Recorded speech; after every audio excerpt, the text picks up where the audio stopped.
Hello and welcome to No Summary, Golden Thread's live stream series of conversations with artists that don't fit in a box. For those who may not know, Golden Thread is the first American theater company devoted to plays from or about the Middle East. We are based in San Francisco and we'll be celebrating our 25th anniversary this year. My name is Sara Razavi, or Sara Razavi, depending on who I'm speaking with. And as we have talked about with many Golden Thread conversations, we as Middle Eastern artists often have to navigate just how we even pronounce our names and to whom. But for the purposes of this conversation, Sara Razavi, I'm an artist. At Golden Thread, I'm a resident artist, specifically as an actor and a director. But I also, and primarily now, work as an executive in community-based lending in what's called the Community Development Financial Institution industry. I'm the CEO of a company called Working Solutions CDFI. We do small business micro lending, serving the 9 Bay Area counties. I brought all of that, my theater and sociology major and background, as well as the MBA graduate, to my connection with Golden Thread. And part of today's conversation is about bringing that whole self to the fore in how we talk about our art and the work that we do, the multitudes, the multiplicities of our selves and our artistic selves. I met Toranj Yeghazarian, the founding artistic director of Golden Thread, back in 2002 when I moved to the San Francisco Bay Area, and when she had recently launched Golden Thread. We met then to discuss how I could help with a children's education program. I'd done some similar work back as an undergraduate student at UC Davis, so we connected. She found out I also acted, and as she's known to do, she encouraged me to audition. From there, she also encouraged me to join the board, and I did both those things and have been in some service and support to Golden Thread since. In the midst of all that, while I was very much delineating my queer identity from my Middle Eastern identity, it was at Golden Thread and the community of artists that I met through it that I realized those two worlds don't need to live separately. And that was a really novel idea. In fact, I remember going to a Golden Thread cast party before I knew the company very well, before I was even in a show, and telling my girlfriend, who I brought with me at the time, that we simply couldn't show that we were together. Now, remember, this is a Golden Thread theater cast party. That means we're in the Bay Area. I think it was even in San Francisco. And it was a theater cast party. I mean, the idea that queerness in the Bay and the arts had to be separate is crazy when I look back on it, think back on it, but that's where my head was. And I was so sure of that because it felt so important to me to keep that Middle Eastern and queerness identity so separate. Well, I was very wrong. And there are others here today to talk about their experience through the already complicated landscape of Middle Eastern identities. We talked about that name bit. We'll talk about that a little bit later, but also Middle East to what? Person of color, not of color, new democracies, old civilizations. There's a lot going on. And in the midst of all of that, also holding up our queerness can prove a challenge. So I'm joined today by 3 other artists to hear how they have navigated this for themselves and how they've integrated their multiple selves into their life and their work. I'll briefly introduce them and then ask each of them to introduce themselves. First, Kenan Arun is a Turkish makeup designer and Golden Thread resident artist, as well as the director of operations at the LGBT Asylum project. Kenan, please go ahead. Hi, thank you so much for having me and having the other artists, and thank you so much for putting this no summary. I love that we don't fit in a box. I love that saying, and that's what we're going to talk about today. My name is Kenan, and I am from Turkey. I'm a Turkish gay man. and I moved to United States in 2013. I was in Los Angeles first. And after I graduated from cinema makeup school, I moved to San Francisco and met Golden Thread Productions and started working with them as a makeup designer and makeup artist. And I am the director of operations for the LGBT Asylum Project and Afghan Immigration Law Group. And that falls really well with the identities and personas that we have, because with the LGBT Asylum Project, we are offering free legal services for LGBT asylum seekers out of the countries who flee their country, who had to flee their countries because of persecution and mistreatment. And it is the same with Afghan Immigration Law Group, and we're doing political cases for that. And we do have LGBT cases in Afghan Immigration Law Group as well, but it is for basically for people who are not welcome because of their identities and because they want to live their authentic selves. And I'm a singing member for San Francisco Gay Men's Chorus. And we do a lot of drag work with Drunk Drag Broadway and with SFGMC Divas, basically to raise funds and to have fun. It's a community work as well, but we do sing and we produce art all together in drag. Thank you, Kenan.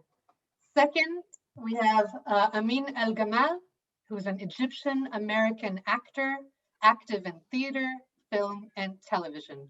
Amin, please go ahead. Hi, everyone. It's such an honor to be here. Golden Thread means a lot to me. I've had a relationship with Turanj and the company in some capacity for over a decade. I am a first generation Egyptian American, Muslim, queer artist. I got my roots in theater. I felt very alone as a child and unlovable. I never really saw representations of people like me. I felt that I was fighting, several battles. There's the front of Islamophobia and xenophobia and the front of, homophobia. And it felt easier for me to keep to myself. So I became like a keen observer of life, which is a very important, I think, aspect for any artist. And then discovered theater, which is where I felt like I could express myself through the safety and the guise of a character. I eventually moved to LA to get my MFA, and I never expected to live in LA, which I do now, or to be acting in film and television, but that's where I am. And along the way, my mother, unknowingly or not, instilled in me this keen and fierce pride in who I am. I remember once she was reading us a bedtime story, the Narnia books. And at one point in the Narnia series, all the bad guys have turbans and they're brown. And I remember my mom reading it and being like, you don't need this crap. So that was the first time I understood how important storytelling can be in terms of self-acceptance, but also in terms of changing global perceptions and policy. And that's something that's been very important to me. I founded a group for LGBT Muslims and most people with Muslim background years and years ago in LA, and a lot of that was based around storytelling. I also co-founded an advocacy group with actress Azita Ghanizada, who's Afghan American. And we were making, small inroads in Hollywood in recognizing Middle Eastern and North African folks as a diverse category, which you would be surprised. We're either considered white and not counted, or we're too ethnic. Nothing makes any sense. And I've done work with the IRC for refugee resettlement. Basically, I spend a lot of my time when I'm not acting engaged in advocacy. And I made a very strong choice to be out about my Muslimness and about my queerness and about my Arabness. And that's been an exciting journey. I think I don't know if this is factually true, but somewhere on the internet, it says that I'm the first openly queer Muslim actor to have had a lead role on a television show. So, which is shocking to me. But I feel like I am in some ways blazing a trail, not in that I am so great or anything, but that I feel like I'm writing the journey. I don't think the journey for someone like me has really been written yet. So that's me. Thank you so much for being here. There's so much to unpack there. Exactly. Thanks for asking me. Yeah. Well, And I love your shirt. Yes, I noticed Oh, that yeah. as well. Thank you for representing and representation all around. So I'm going to bring on our final panelist, Humaira Ghilzai, an Afghan American writer, activist, and cultural advisor for theater, film, and television. Please go ahead. Well, good morning, everyone. It's wonderful to be here, especially since I'm the only cis non-queer female identifying member of this group. And so truly we don't fit in a box. I am a cultural advisor. I work on cultural authenticity, mostly around Afghanistan and the Islamic world with theater, film, and television. So my role basically as a cultural advisor is to bring authenticity to the script, to do language coaching for any of the actors, as well as work with directors, costume, and such. And actually, I became involved with Golden Thread community before I did any of this type of cultural advisory work. I met Taranj, and of course, we all have Taranj in common, and was part of the community as someone who supported the programming. I hosted one of the playwrights at my house, and at one point, I was lucky enough to actually work on a project with Taranj and the rest of the Golden Thread team, which was The Most Dangerous Highway, which was set in Afghanistan. And aside from my cultural advisory work, I'm one of those people that has a portfolio of jobs. So I definitely don't fit in a box. So along with my cultural advisory work, I also write a blog about Afghan food and culture. I have a YouTube channel where I share Afghan culture through my cooking classes, and I've started doing a lot of informational videos about the plight of Afghan women and what the current peace process and Afghanistan's abandonment by the world that is upcoming in September with the US withdrawal will affect the Afghan people. I'm currently also working with a cohort of theater makers in the Bay Area on a program called Making Good Trouble Anti-Racist Work. And we are supported by Playwrights Foundation, Magic Theater, and I forgot the last theater's name. Sorry about that. So anyway, we're all getting anti-racist training, and we hope to bring what we are working on to first our Bay Area theater community, but then to the larger world, because we just feel that the systematic racism towards the BIPOC community has been going on for a long time, and it's going to take a lot of work both on the advocacy as well as the artist side to make these changes. But the reason I am on this panel is because I have a queer son. He's transgender and transitioned or actually came out to us around 5 years ago. And I'm really proud to be his mom, and it has tremendously changed my life. Thank you. Thank you so much for being here. What an amazing panel. I think all those who are listening in, who are watching, can appreciate what a diverse group of representation here. But a through line definitely is the advocacy work. So we will come back to that, each of you in your own way, advocating for issues that you believe, of course, overlap with your identities. But let's start with that identity. Queer, Middle Eastern, artist, you fill in the blank. What do you think of when you hear those words? Are they identifiers for you? All of them, none of them, or in any particular order? This time, Amin, we'll begin with you. It's really, I wouldn't say, I do identify with all of those terms. And they overlap to me, you know, to be an immigrant in some ways is to be queer. I have a lot of friends who are first gen like me or are immigrants, and we have a chosen family, much like the traditional, you know, queer model. And in terms of my religious identity, I find Islam to be very queer. Going back to like the Prophet Muhammad apparently had a transgender servant, and there was a lot of sexual and gender diversity back in the day, you know, before the Western colonialism. But also the idea that you have your own relationship with your own higher power and no one can interfere with that feels very individualistic and very queer, and honoring that everyone is different and has different perspectives.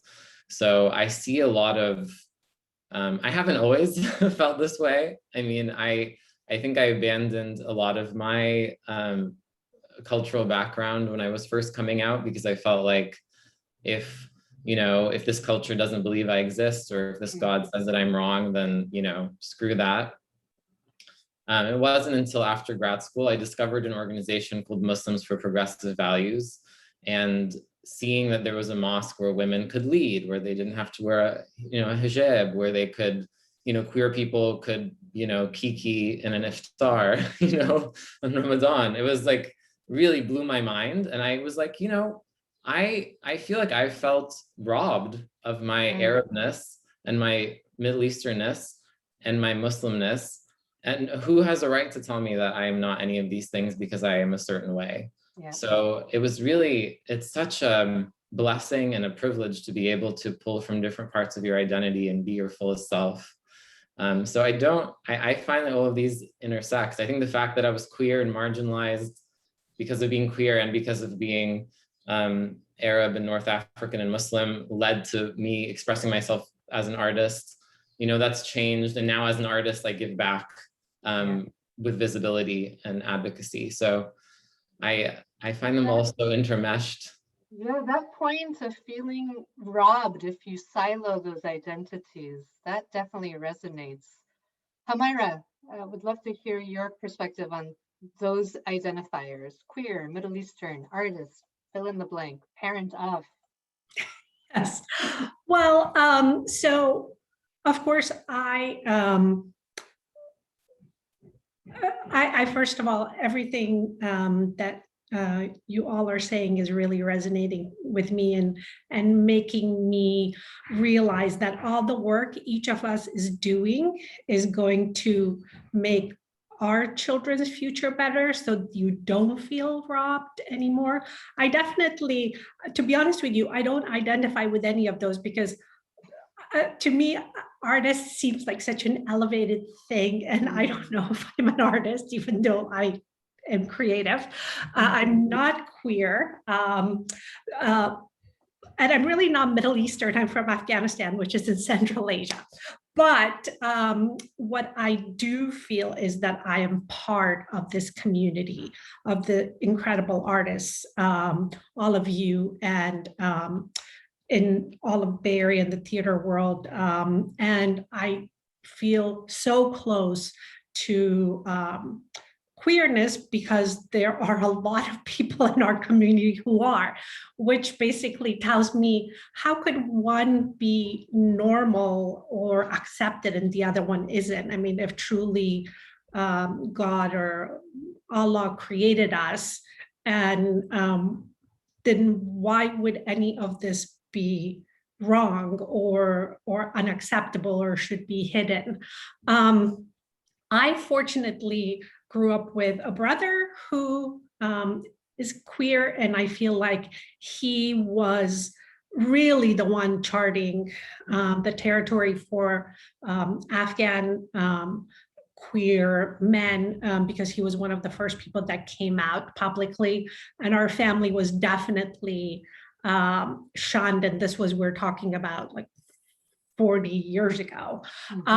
So it was a very, very difficult time. But one of the things that I do have to say is that my parents, despite the fact that they struggled with this and being shunned from the community, they really accepted him and they didn't always understand it. Like my dad would be, he actually made an attempt to go to Pride parade and was like, what is happening here? He was trying to understand it.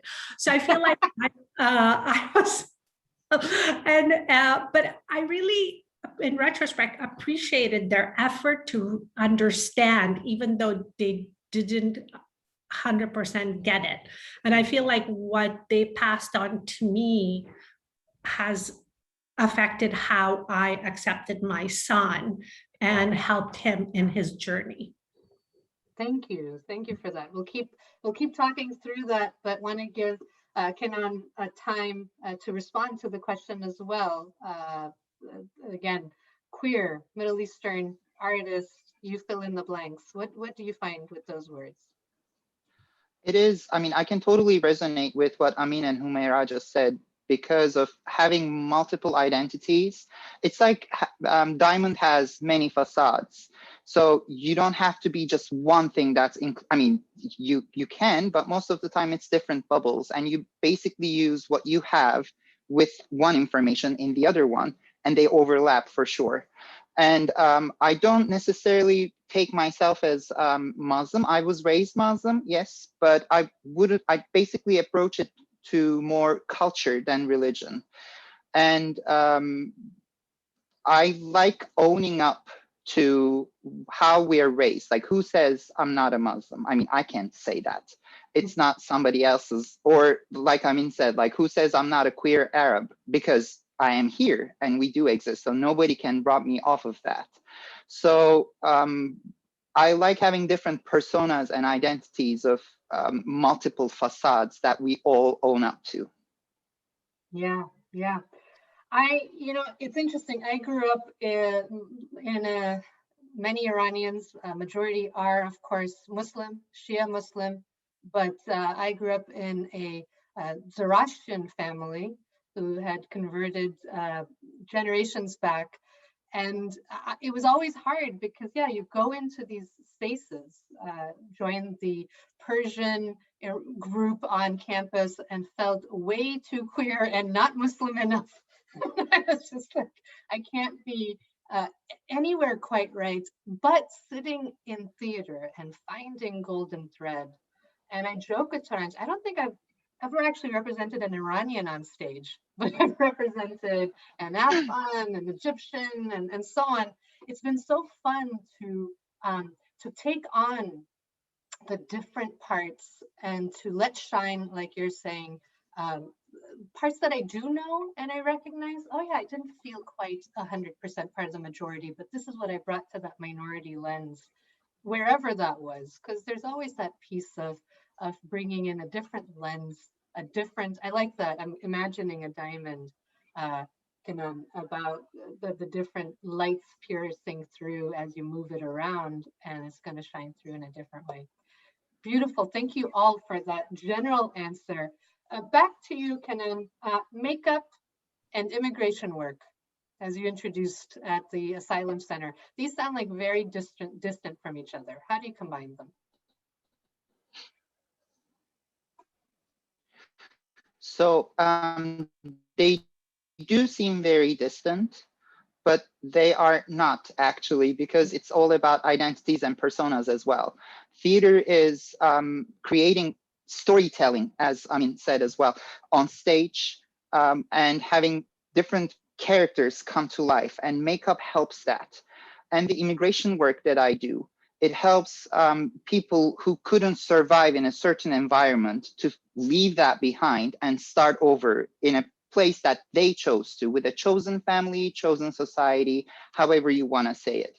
So it overlaps in the means of finding oneself, whether it's like a short period of time when you're on stage representing someone else that you're not, or maybe you are, and you are basically making it a platform for yourself and then raising awareness.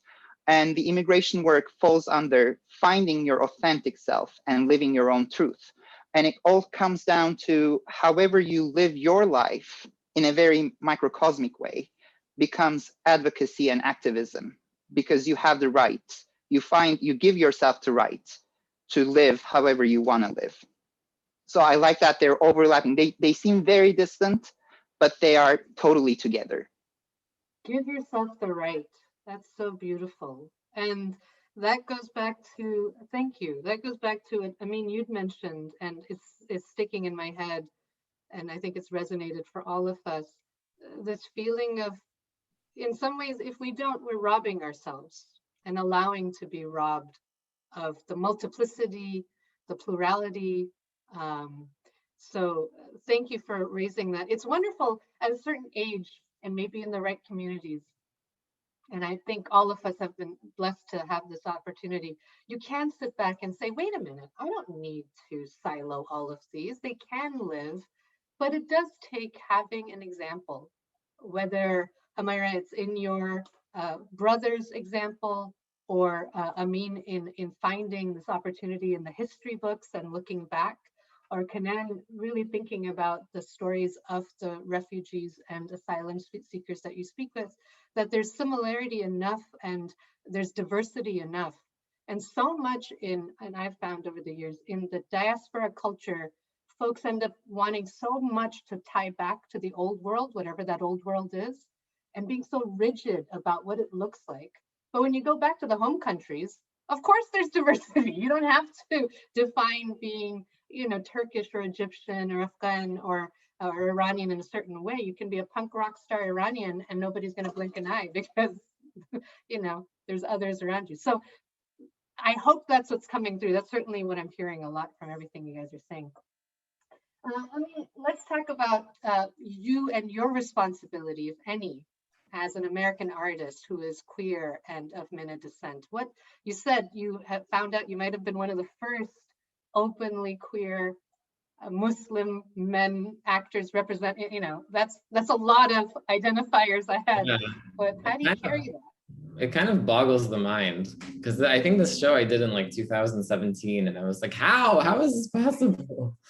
but after I did that, more people came out. I'm not the only one that I know of anymore who's openly queer and identifies as Muslim and is in the business. So like you said, it's about, I might have made sacrifices, I have no idea, by being so open about who I am. I'm sure I have, but I don't see the points of being someone who is a storyteller and who makes a living doing it, and sometimes has to make compromises on those things. Like, I don't see a point to me other than speaking out and being visible. So that I feel is my responsibility, not only to be like, hey, look, I'm Muslim, I'm not scary, I don't deserve to be banned. But also in the more rigid, potentially mainstream Muslim communities, to challenge those barriers that might be imposed.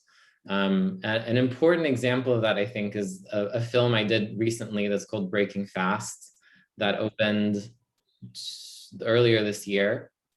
And it's a queer Muslim rom-com that takes place during Ramadan. That's great. Because we don't have enough of those. Yeah, exactly.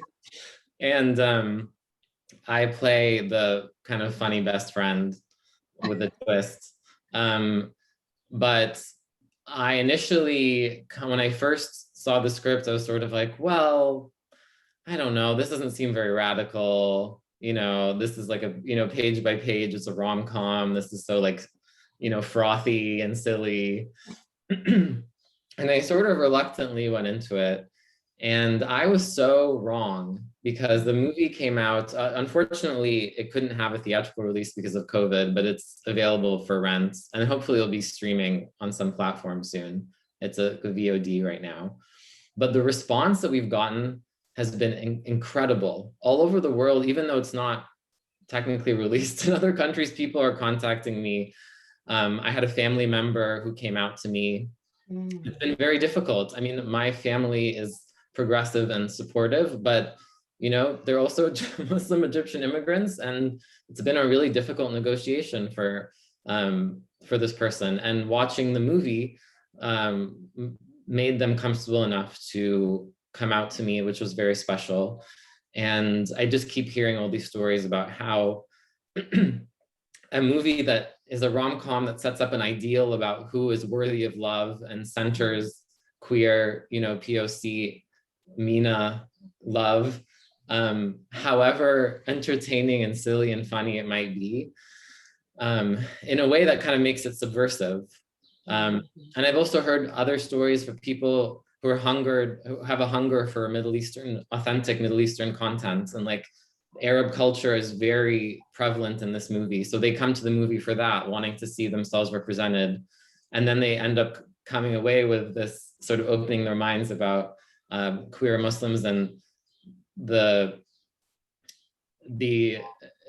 seems like an inherent paradox, but this movie just, kind of blows that out of the water. So that's my responsibility is, as an artist. I recognize that not everyone does that, and I respect that I have a certain level of privilege to be able to do that. Yeah, but that's we don't even appreciate. I think that's an interesting point you just raised. How powerful normalizing can be. Normalizing that love can be, and it's beautiful, and it does not need to be exceptionalized. Yeah, Hollywood, to an extent, theater too. The stories continue to be, we have dark, we are in some sense like, victims in our region of the world, and there's a lot of darkness, but we don't allow joy, we don't allow characters from our backgrounds and of our identity intersections to experience joy. And I just found that so refreshing. Yeah. And not unlike, that piece of queer identity as being joyful is new actually in the larger sphere as well. So let alone adding a layer of diversity and other and immigrant to that. You're absolutely right. What you end up seeing is sad stories. And that's been one of the stories about Golden Thread. As a board member, we would sit through and think, about these strategic plans. And one of the things that I remember, one of the board members, I respected him a lot, would say, I just want to go to the theater and laugh. Can we just laugh? Can we, and that's what's been great about some of the productions, is this intentionality about comedy, about the balance of humor in everyday life, that even when something is difficult, especially cultures use humor to bring light to it and to have a conversation around it. Yeah, that's so healing for the community. And also, like, it's better art. You know what I mean? Even in the most dire situations, there's stupid, funny, weird things that happen. You know what I mean? Yeah. No, that's really lots of fun. Humaira, your story, and you touched on this. What has been your personal experience as a mother to someone? I know when you said that, my brain went, that's when in my head, with my experience with my own mother, I would imagine the other panelists as well, our relationships with our families in their ability to accept and recognize, but also in their identification as a parent of someone who is queer. Would love to hear more about that from you. Yeah, thank you. Well, when we're pregnant, a couple, we lie to ourselves all the time and say, if only my child is healthy, I will be happy. Nobody really, when they're saying that, thinks, if only my child is healthy and not on a spectrum, but within this box, and dresses this way, talks this way, loves this person, will I be happy? And I think that's the dichotomy that a lot of people are in, is that they look at their children as a reflection of themselves. And therefore, when a child is queer or whatever may be the situation, and we're not seeing our own reflection, there's like, whoa, what's happening here? And in my case, actually, it was a little bit different. My son was very I would say, gender neutral from age 2. He didn't like wearing anything that was not black or brown. He did not like wearing anything that was not pants, sweats, and such. So we kind of grew up with this child who was different. And what was really interesting to me was that's exactly how I was when I was a little girl. I wanted to be a boy. I had my hair short. I dressed in boys' clothes and such. So I was like, oh, well, chip off the old block. And we let him express himself any which way he wanted. But with all that openness, with all my own experience, with my brother also being queer, when he came out as trans to us, I thought I was hit by a truck. I mean, literally, like for 2 weeks, morning, day, night, I just kept saying in my head, transgender, and like what all that means in our society, how horrible his life is going to be. How is this going to work? Is he going to be marginalized? Are people going to hate him? Blah, blah. Of course, to him, we projected the sense of like, we've got our shit together. But in my head, I literally thought my head was going to burst. So, for all the queer people out there, if somebody like me who is open-minded, I live in San Francisco, I had this kind of experience. Imagine your parent who is, in a much more insular type of situation. Once I was able to stop that ruminating, I literally laid on a couch, not in front of a therapist, but by myself for a week. I could barely get up. And I think for me, the biggest thing was will he live in the margins of society? Will he live a happy life? Will he find love? Will people treat him as a human being, as part of their community and such?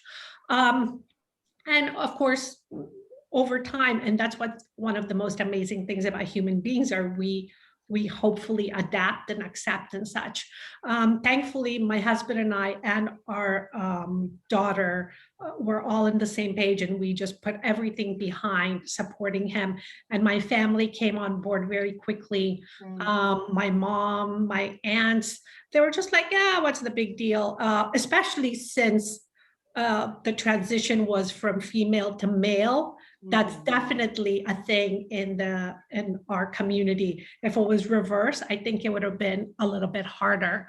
I was really impressed by my Afghan friends, especially the new immigrants. When I shared with them, it was just like, oh, Mubarak, congratulations. So I've been really, really, really grateful to my community for being so supportive to Sutter and what he has been through. We navigated a lot of the school things and things like that. That within itself is a freaking full-time job, I have to tell you. And at that time, there was really no playbook, and it still isn't. And I really advise a lot of people on what the steps are, whoever contacts me.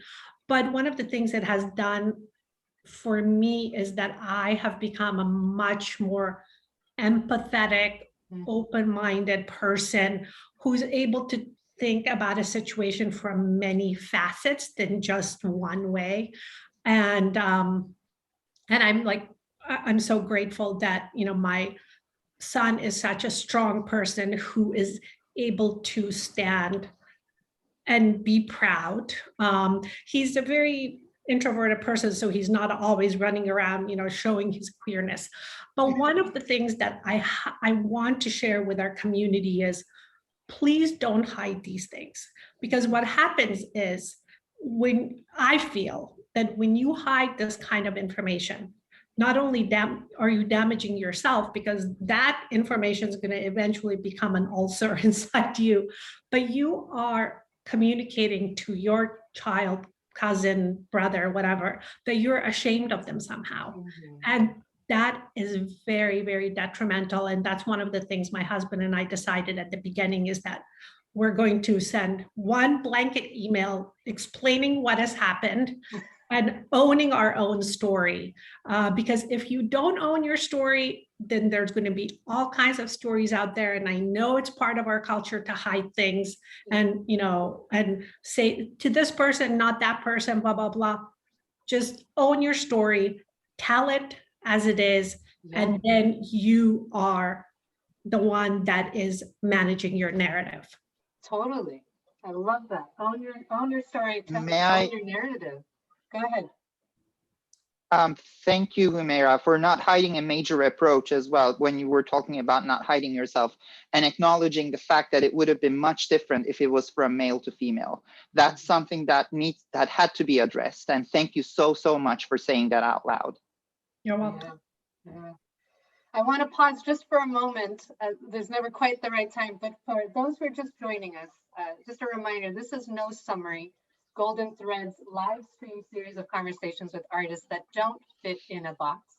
We are here in conversation with the beautiful artists today. You may post your questions to Golden Threads Facebook Live for our artists to respond to. We have a little over 20 minutes left of this conversation, which I hope will continue to stay forward.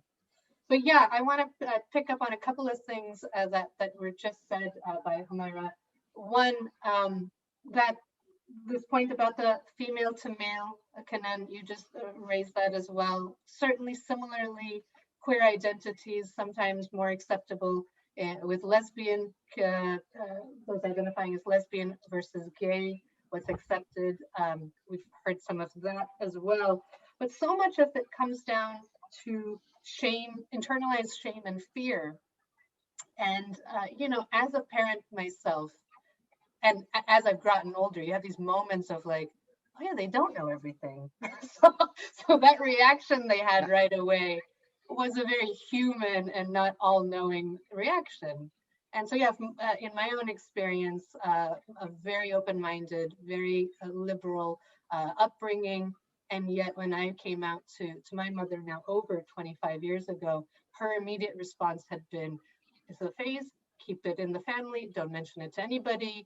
And what that ended up doing is actually distancing me from many family for many years.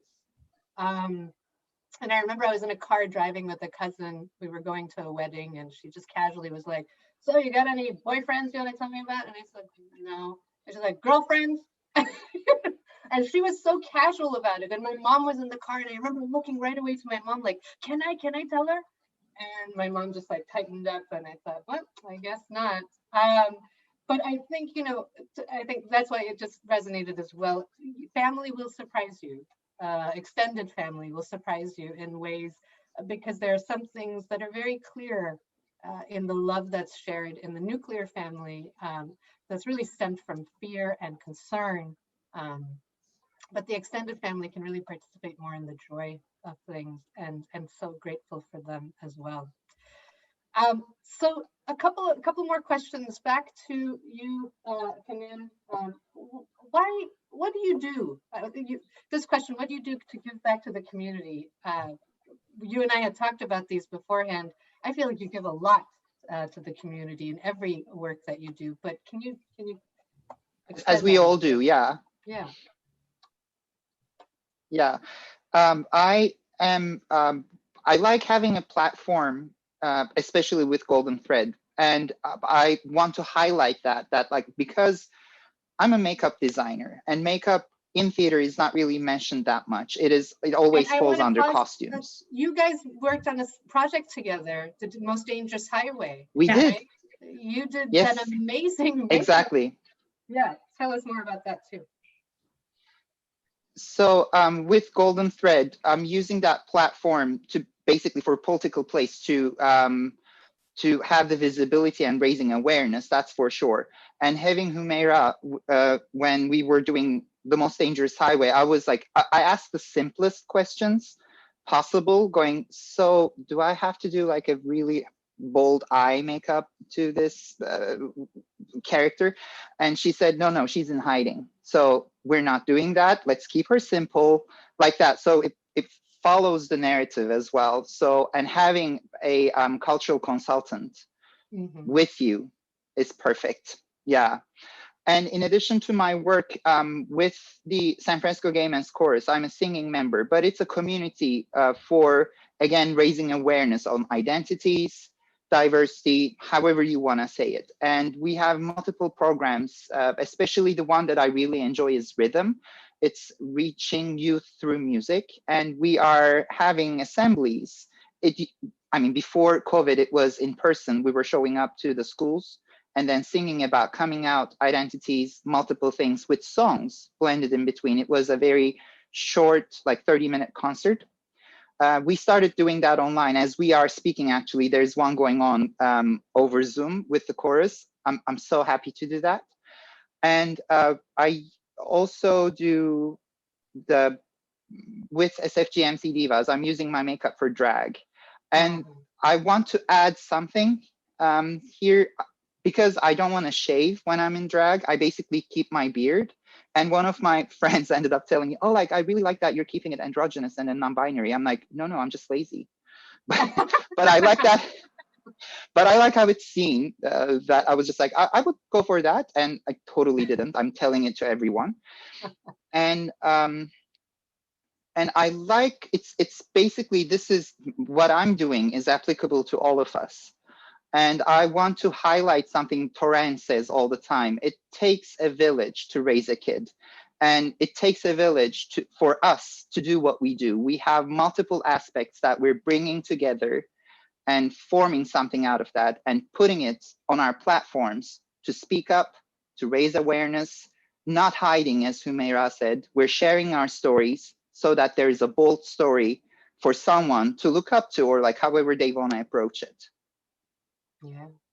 Visibility comes in just, in that, in showing all sides of yourself so that people can tell, oh, there's that way to be as well. You can be a drag queen with a beard. Yeah. You look gorgeous actually when you do, and there are so many aspects of your work, your musicality with both song and instrument, your flute as well. Oh yeah, thank you. It gives such it colors so many parts of our identities. And also with Drunk Drag Broadway. Drunk Drag Broadway is our drag troupe company, and we perform at Oasis, and they always do a fundraiser. They have done fundraisers for the LGBT Asylum project, and Jimmy Moore always says, he's the artistic director, and he says we're doing drag for activism. So it's, again, like art for activism. Yeah. I mean, how do we tell stories that are a little bit, that are removed from that straight white gaze? How do we make our identities without pandering? We talked a little bit about this through your work already, but if you want to highlight a little bit more, you're thinking. Yeah, I mean, I think that is an open question that I want everyone who's watching this to ponder. I have felt recently frustrated with the limitations of being an actor. A lot of times, especially in film and TV, you kind of come in at the very end of the process and you don't really have a lot of say as to some of the choices you make, even some of the most minute things. Sometimes I was on a show that I was on multiple episodes of, and the director for one of the episodes, we were having trouble with landing a certain joke and making the script work. And I had all these ideas and they just wouldn't listen to me. And I was like, what? I can't. So that's like a limitation of the profession of acting. And I realized that I'm someone who wants to have creative say. But then also I can get very frustrated with what I'm considered for and what the limited way that I'm sometimes seen in film and TV, but also in theater. A lot of times I'll get a script and it's a queer Muslim thing, but I'm just like, this is explaining the situation to an outside audience. This is pandering. This is going into the tragic queer Arab trope, and I just don't want to see it. I don't want to be part of that. So I think it takes a lot of mindfulness, because I'm now turning to writing because I'm frustrated with acting and I want to have more of a creative say. And even in myself, I find as I'm outlining like a new script, I find myself going towards the story that is expected of me to tell, So I'm not sure if I know exactly how to do that, but I thought it was a compelling question. Yeah. And it's something that's very actively on my mind. It's how can I go away from being seen for what I am and move towards being seen for who I am.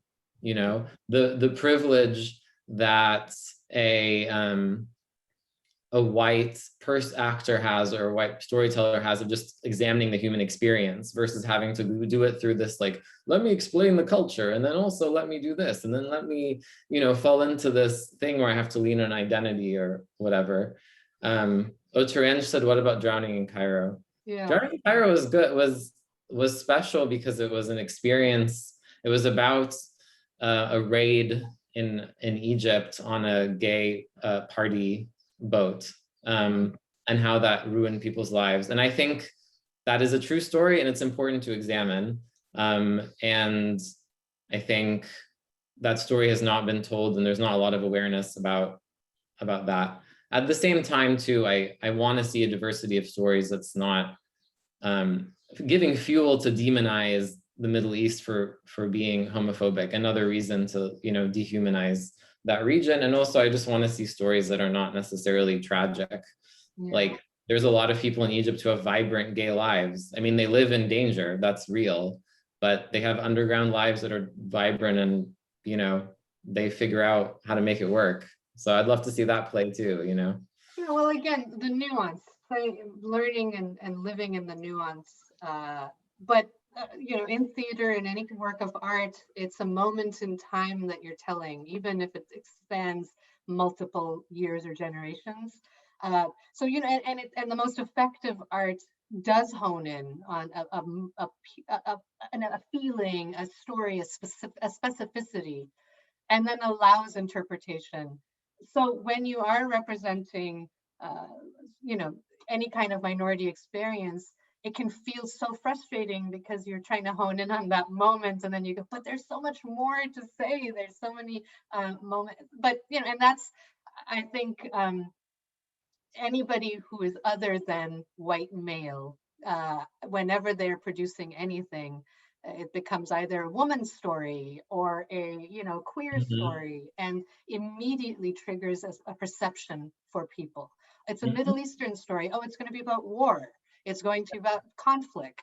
It's going to be about coming out, you know? Yes, yes. And none of the stories are not valid, but, you know, at a certain point we get siloed. And then, you know, and Taranj, I've talked about this with Taranj and with other, and with the director of Breaking Fast, Mike Musallam. Breaking Fast is a comedy, and he was very strict about, he's Lebanese American, and was very strict about having, he was like, here, these are all the Arab countries that people have background from that are acceptable in this movie. I want to get casting right, to the casting director. So a lot of Arab actors came, and because they're trained to be brooding and scary, and they're rewarded for playing into this colonial Orientalist narrative, they weren't even able to find like the funny in the script and this like rom-com. And I remember Taranj talking about witnessing actors going to Hollywood and getting trained to be, you know, like scary and whatever. And then they come back and they just are like, there's rigidity, there's this sort of deadness, which I find like really sad. And I think, I'm not sure what my point is. What are you talking about? That we can be trained out of humor is, I think, where you're headed. That even if we have it intrinsically, you know, that's what happens when we're not mindful about, like, if we have to, like, I've played roles that I find problematic. You know, one of the biggest roles I played was like a riff on a stereotype, and I did what I could on broadcast television to make it a human, but I never, you know, I knew exactly what I was doing. Like, I never bought into like, oh, this is, oh, whatever. Like, I guess, you know, it's okay. Terrorism on TV and these stereotypes are all great. You know, I never lost sight. I never lost sight of trying to make him human. And I knew that I was exploiting myself to move forward in my career, but I was doing it myself, you know, and the joke was going to be on them. Yeah. Owning your narrative, and only each of you individually will know that. And what is portrayed by one actor, by one writer, by one designer, can be almost the same, but the intentionality is really what's going to color that experience for all those involved. And that intentionality comes down to your self-knowledge. Sara, can I jump in there? I'm putting on my cultural advisory hat, and I want to raise what Amin mentioned earlier, which is that by the time the actors come into it, it's so far along. And that's one of the things as a cultural advisor I try to do is get me involved in the script writing, teleplay, because that is where really a lot of the nuances are going to be set ahead of time. And especially if it's television or film, there's so many layers of approval that by the time it gets to the actor, there's no room for change. And often I find that when I'm brought in early enough, then I can bring some authenticity and humanity into it. We do laugh in Afghanistan, even though it's been a war, or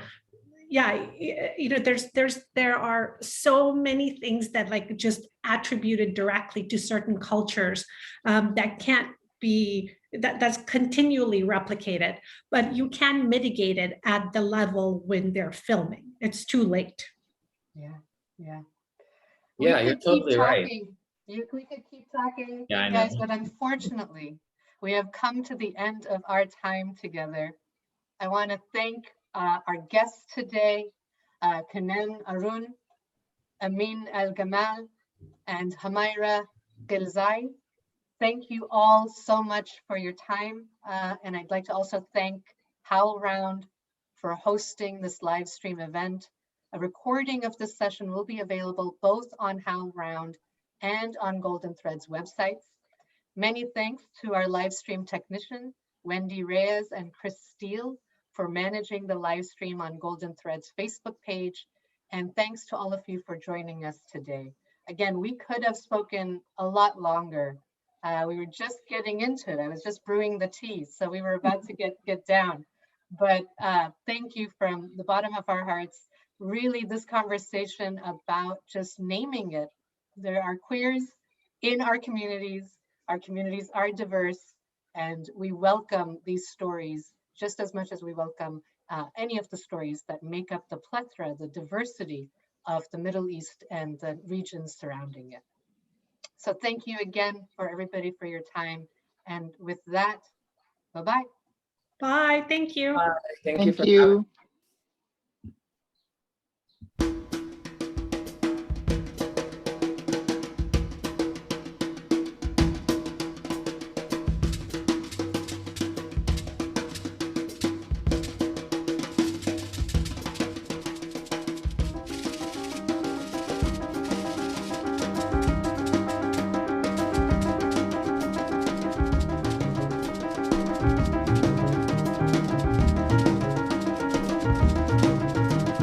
No.